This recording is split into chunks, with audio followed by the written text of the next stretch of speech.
भिखारी कैसे बना व्यापारी। किसी महापुरुष ने सच ही कहा है कि कोई भी इंसान यदि गरीब पैदा होता तो इसमें उसकी कोई गलती नहीं है, लेकिन अगर वह पूरी जिंदगी गरीबी में ही गुजारते हुए एक दिन गरीबी में ही मर जाता है तो जाहिर सी बात है कि इसमें उसकी गलती है। तो आइए पढ़ते हैं यह आर्टिकल और जानते हैं कुछ मोटिवेशनल स्टोरी इन हिंदी। एक भिखारी कैसे बना व्यापारी। एक बार की बात है, एक भिखारी रेलवे स्टेशन पर रहता था। रोज का उसका काम था ट्रेन पर बैठकर एक स्टेशन से दूसरे स्टेशन पर जाना। उसी रास्ते के बीच में वह लोगों से भीख मांगता था, पैसे मिले तो मिले वरना जैसे तैसे अपनी जिंदगी गुजारता था। क्यों आप सफल नहीं बन पाते। एक दिन ऐसे ही वह भीख मांग रहा था, ट्रेन में बैठकर एक स्टेशन से दूसरे स्टेशन जा रहा था। उसे एक सभ्य व्यक्ति दिखाई दिए। उसे लगा कि यह व्यक्ति एक व्यापारी नजर आ रहा हो सकता है या मुझे भीख दे दे। कौन है जो आपको रोक रहा है। उसने जाकर के भीख मांगना शुरू किया। वह व्यक्ति थोड़ा देर देखता रहा और फिर चिल्लाना शुरू कर दिया। उसने बोला, तुम्हें तमीज नहीं है, जब मैं तुम्हें कुछ नहीं देना चाहता हूँ फिर भी तुम मेरे आगे भीख मांग रहे हो।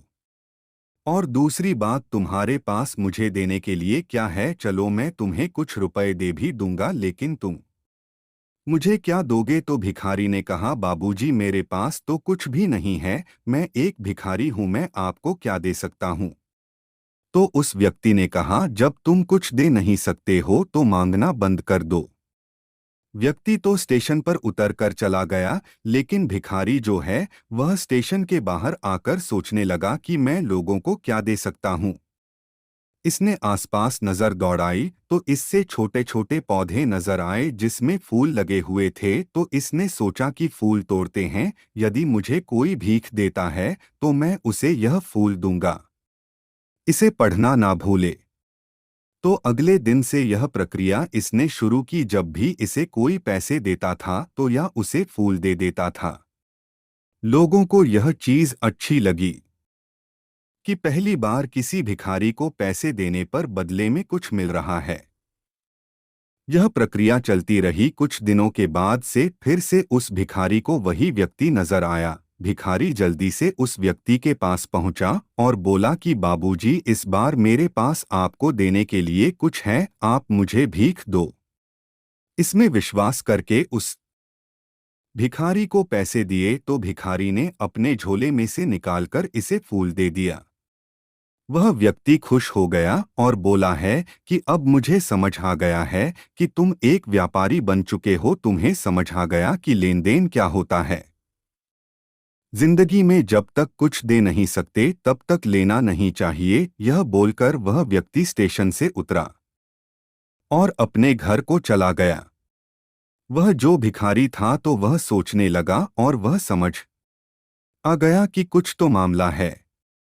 वह ट्रेन से उतरा और जोर से चिल्लाने लगा कि मैं भिखारी नहीं, मैं व्यापारी हूं, मैं भी उस व्यक्ति की तरह बनकर दिखाऊंगा, अमीर बनकर दिखाऊंगा।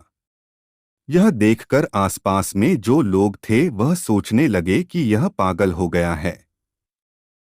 6 महीने तक वह भिखारी कहीं नजर नहीं आया। 6 महीनों के बाद उसी स्टेशन पर दो सभ्य आदमी मिलते हैं। एक व्यक्ति दूसरे व्यक्ति को बोल रहा होता है कि पहचाना, हम तीसरी बार मिल रहे हैं। तो दूसरे व्यक्ति ने बोला, नहीं, मुझे लगता है कि हम पहली बार मिल रहे हैं। तो पहला व्यक्ति बोलता है कि नहीं नहीं, 2 बार हम पहले भी मिल चुके हैं, मैं वही भिखारी हूं जिससे पहली बार मिलने पर आपने सिखाया कि लेन देन कितनी बड़ी बात होती है। दूसरी बार आपने सिखाया कि यदि मैं अपनी सोच को बड़ा करूंगा तो आपकी तरह बन सकता हूं। आज देखिए, आज मैं बिल्कुल आपकी तरह ही दिख रहा हूं, आपकी तरह ही बन गया हूं। क्या आप सफलता पाना चाहते हैं। मैंने पहले फूल तोड़ करके देने शुरू किए, फिर मैंने फूल खरीदने शुरू किए और आज मेरा फूलों का बहुत बड़ा बिजनेस है।